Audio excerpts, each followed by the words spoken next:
view. At samantala, nasa linya pa rin natin ay nagtapos ng Certificate in Theological Studies sa Divine Word Seminary, Tagaytay. So, SVD trained naman to. Pwede pa rin ang Certificate in Theological Studies. At siya po ay servant ng The Feast of the Light of Jesus Family. Survivor siya ng stroke.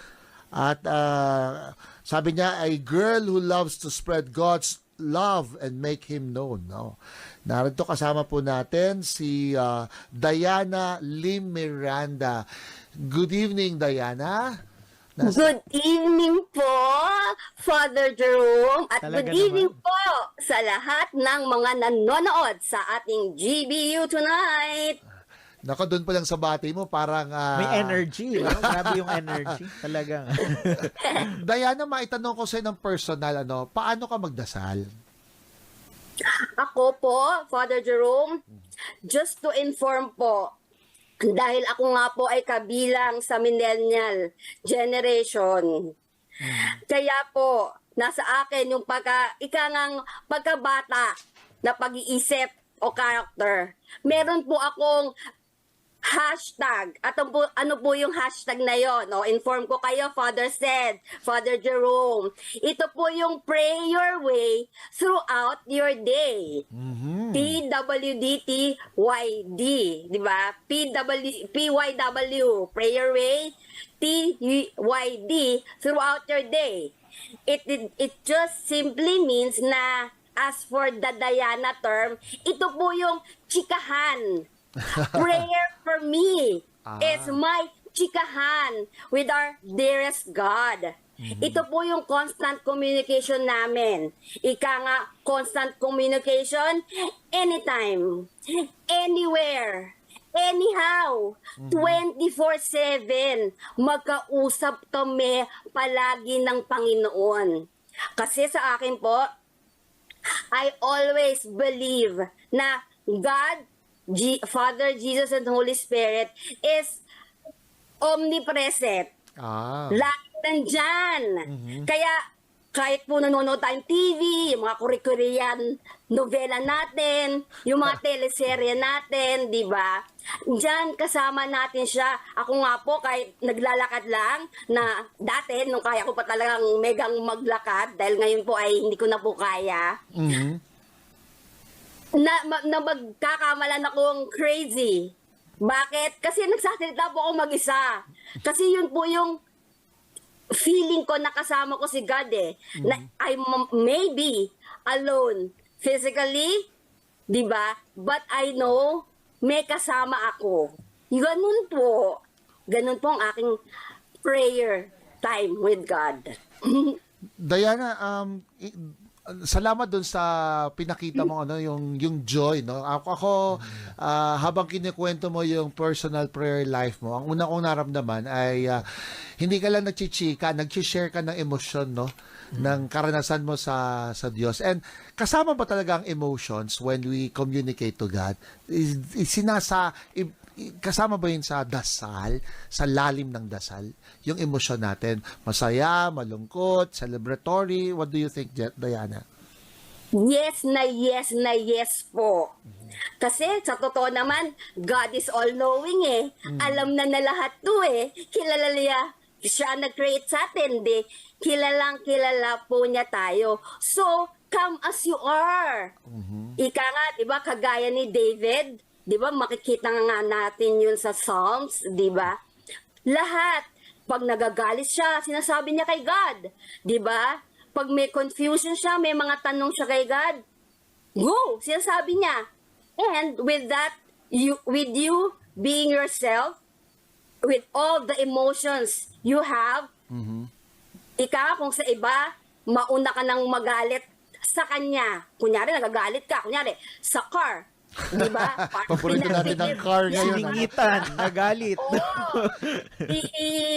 Parang kinap ka sa yung drive. Parang imbis na i-shout mo do sa person na naka-cut sa'yo, ready to God, di ba? Sakto naman, nakasarado naman siguro, naka-close naman siguro yung window mo, di ba? Hindi ka niya maririnig. Pero di ba, kung yun nga, you're raging with galit, you can do that. It's okay. to feel that. But, just make sure na unahin mong sabihin kay God. And, ang masaya nga po nun, pagkatapos mong ichika sa Kanya, o pagkatapos mong ilabas yung galit mo sa Kanya, ay, nako, for sure, He will pacify you naman po. Promise. Yeah, Diana, Kailangan natin dala Santo Father yung to tell it to God. Oo, to tell it to God. No? Ano yung pinaka-difficult moment ng buhay mo na sa tingin mo? Yun yung pinaka-intimate moment of prayer na experience mo? Sa akin po kasi, lagi pong intimate ang amin pag-uusap ni God. Pero ang pinaka naging sobra talagang super mega overlicious na talagang intimate is yung after ko pong na-stroke. Kasi, yun nga po, wala po akong recall sa mga nangyari sa buhay ko nung nasa hospital po ako after ko pong ma-confine sa ICU. But then when, nagising na ako and nagka-ulirat na ako, nandito na ako sa bahay, nag-one-on-one kami ni God. I cried po talaga. Talagang umiyak ako kasi I'm not the usual Diana that I am. Di ba? Hindi na ako nakakagalaw na ayos. I am paralyzed part of my body. Saka ibang-iba na po ako. Kaya sinabi ko sa kanya, nireklamo ko sa kanya. Pero ang masaya po, yung pag-uusap namin, I did not question kung bakit nangyari sa akin to. Kasi alam ko naman, talagang kasalanan ko. Pero tinanong ko po sa kanya, sabi ko, Lord, anong gusto mong gawin ko sa sitwasyon ko? May mission ka ba sa akin? Ano? And then, I was crying and then I just felt his hug na sobrang higpit. Yan, I cannot explain but he did that to me and then eventually he told me na I have a mission for you. Uy. Ayun po. Nako, Diana, huwag ka muna nga alis dyan sa Zoom natin. No? At napaka-interesante nitong napaka-personal experience mo ng prayer. Lalo sabi mo, after the stroke. No? Sana, kung nakausap ka namin before the stroke, baka wala kang nasabi. No? Saka I think we don't need much explanation, di ba? Yeah. Kung totoo yung prayer, ito yun. Ito na yon. Ito yun. Right at the heart of what is very critical in a situation. Samantala, ang oras po natin ikawalo ng gabi. Tanggapin, ibahagi, at ipagpasalamat ang bawat blessing. Sa GBU, God bless you, kasama si Father Jerome Marquez. Palaganapin ang salita ng Diyos at ibahagi ang mga karanasang magpapatibay ng pananampalataya sa Lakbay Bahagina. Lakbay Bahagina.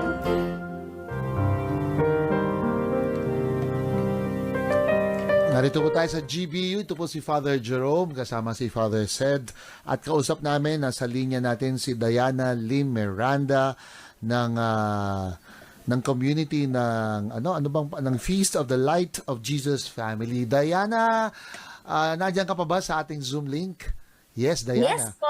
Diana, yung isang naintindihan ko nung si Jesus, ang dasal niya, not my will, but your will, Father, be done. No? Tapos yung founder namin, si St. Arnold Jansen, ganyan din yung prayer niya lagi. No? Hindi ang kagustuhan ko, kundi ang kagustuhan mo, Diyos. How does it pertain to sa nangyari sa buhay mo nung na-stroke ka, at sabi mo, Lord, anong mission mo sa akin? In what sense would you say na aabot ba tayo sa dasal na gano'n? Lord, hindi yung siyempre marami tayong gustong plano sa sarili natin, no? And then, when do we surrender na God's will be done? Ang laman ng prayer natin. Sa context mo, paano to nangyari, Diana?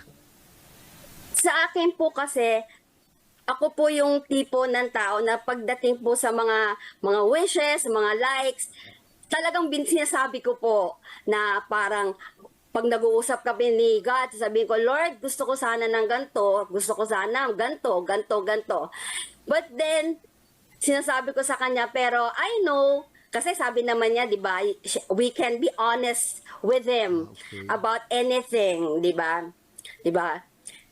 For that, after I lay my cards on the table, sasabihin ko, sa katapusan ng aking pag-kausap sa kanya o ng aking prayer. Pero Lord, alam nyo na I love you so much. Yun eh. I love him so much na whatever it is naman that you want, thy will be done. Or it's your call pa rin. It's your last word that would count talaga. Na in the end, susundin ko. Kasi ando na po ako sa point na parang, Lord, I love you so much.